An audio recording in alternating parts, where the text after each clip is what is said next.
आपण पाहत आहात आपल्या हक्काचे प्रतिध्वनी न्यूज.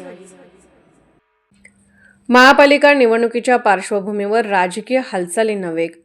सांगली मिरज कुपवाड महापालिकेची निवडणूक जाहीर होताच राजकीय वातावरण तापू लागले आहे. गेल्या 8 दिवसांपासून इच्छुक उमेदवार आणि आजी माजी नगरसेवकांकडून पक्षांतराचा जोर वाढलेला दिसत आहे.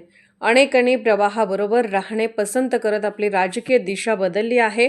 19 डिसेंबर रोजी मिरज येथे उपमुख्यमंत्री तथा राष्ट्रवादी काँग्रेस पक्षाचे नेते अजितदादा पवार यांच्या उपस्थितीत झालेल्या भव्य मेळाव्यात तब्बल 13 ते 15 आजी माजी नगरसेवकांनी राष्ट्रवादी काँग्रेसमध्ये प्रवेश केला होता. त्यानंतर आज सांगली शहरातही मोठी राजकीय घडामोड घडली आहे.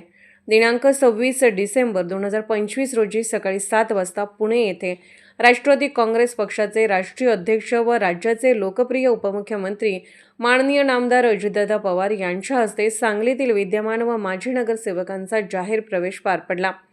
यामध्ये माजी नगरसेविका स्नेहलताई सावंत, माजी नगरसेवक अभिजित भोसले, नगरसेविका नसीमा नाईक तसेच सामाजिक कार्यकर्ते रजाक नाईक यांनी राष्ट्रवादी काँग्रेस पक्षात प्रवेश केला.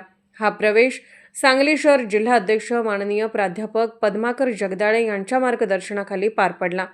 यावेळी प्रदेश सरचिटणीस व माजी महापौर दिग्विजय सूर्यवंशी, शहर जिल्हा उपाध्यक्ष सरफराज कच्ची, वसीम नायकवडी, युवक जिल्हाध्यक्ष आकाश माने, अल्पसंख्याक जिल्हाध्यक्ष तोहिद भाई शेख, सांगली विधानसभा अध्यक्ष वीरेंद्रदादा थोरात यांच्यासह अनेक पदाधिकारी उपस्थित होते.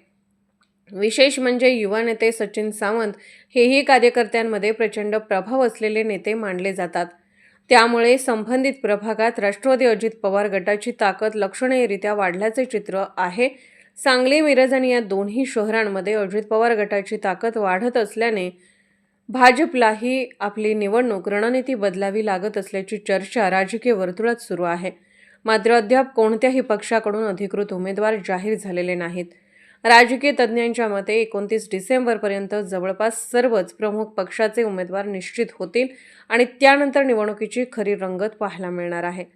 सांगली मिरज महापालिका निवडणूक आणि राजकीय उड्या अजूनही सुरूच. आणखीन बातम्यांसाठी आमच्या प्रतिध्वनी चॅनलला सबस्क्राईब करा, लाईक करा, शेअर करा आणि कमेंट करायला विसरू नका.